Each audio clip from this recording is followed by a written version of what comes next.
Welcome. In front of me I have the Bang & Olufsen Beosound A1 3rd gen, and today I'll be going over unboxing along with a quick look at the product itself.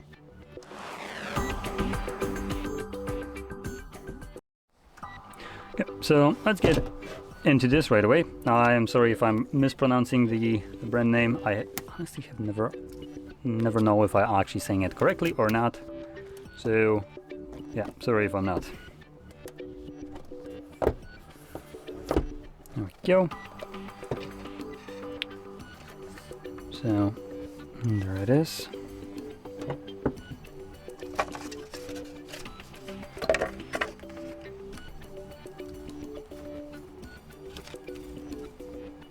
Just have some paperwork in here. And a nice and braided cable right here with the logo on each one of the USB-Cs. And that's about it. Now let's quickly grab this, find where the power button is. Oh, there we go. Oh, there is a light. You can see right here. Okay. So let's connect it to my phone and oh, actually it's already showing up right up here, so connect. I am not going to be downloading an app. And it's connected. Okay, now let's... Hero off guard. Yangsu reflects on his left. Okay, let's not play that. Let's see.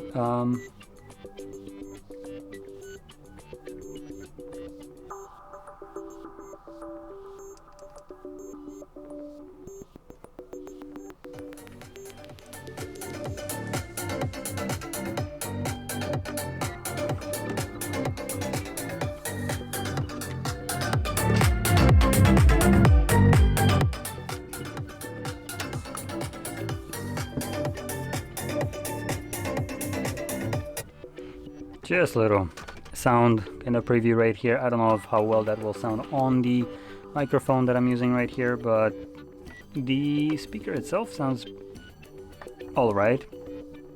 I wouldn't say it's mind-bogglingly like good or anything like that. And just as a little bit of a comparison, let's... So here is my old SoundLink Mini 1, and let me quickly just go to YouTube and play the same thing as a sound comparison.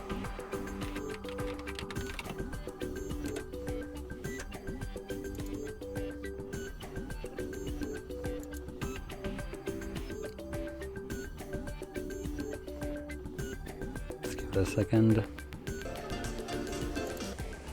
Skip forward a little bit.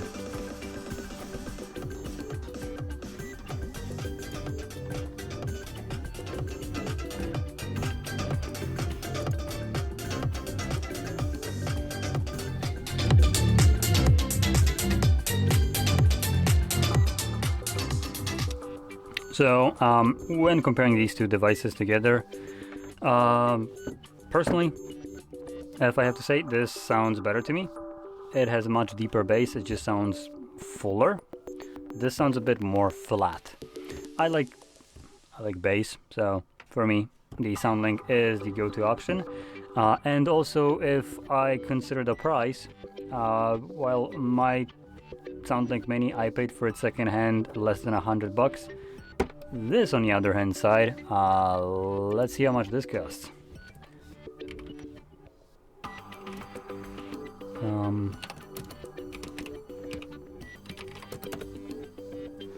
Let's see, this is the need to check the name again. So A1 3rd gen.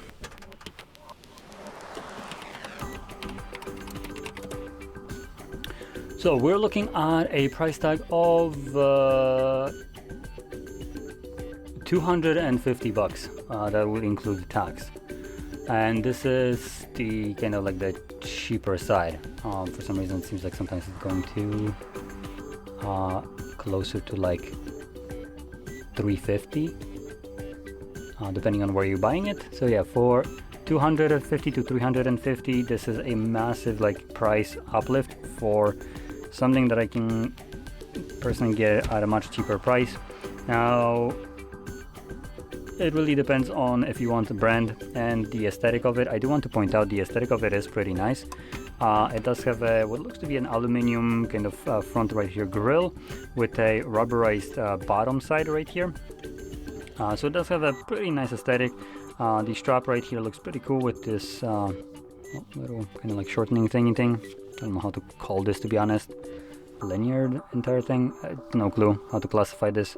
But it does have a modern minimalistic aesthetic, which I personally really like. But when it comes to price, I think and the sound quality, I think I would prefer to go for something cheaper that plays better. As a speaker, I do prefer something that just obviously will sound better, as that's what it's designed for, rather than look nicer. So it's just a personal kind of preference right here. If you're into maybe their sound, see, it seems like a good speaker, though still seems a little bit more on an expensive side. But you objectively do get a premium looking and feeling device. So I do want to put that into account. But that's about it. So anyway, if you found this very helpful, don't forget to hit like, subscribe, and thanks for watching.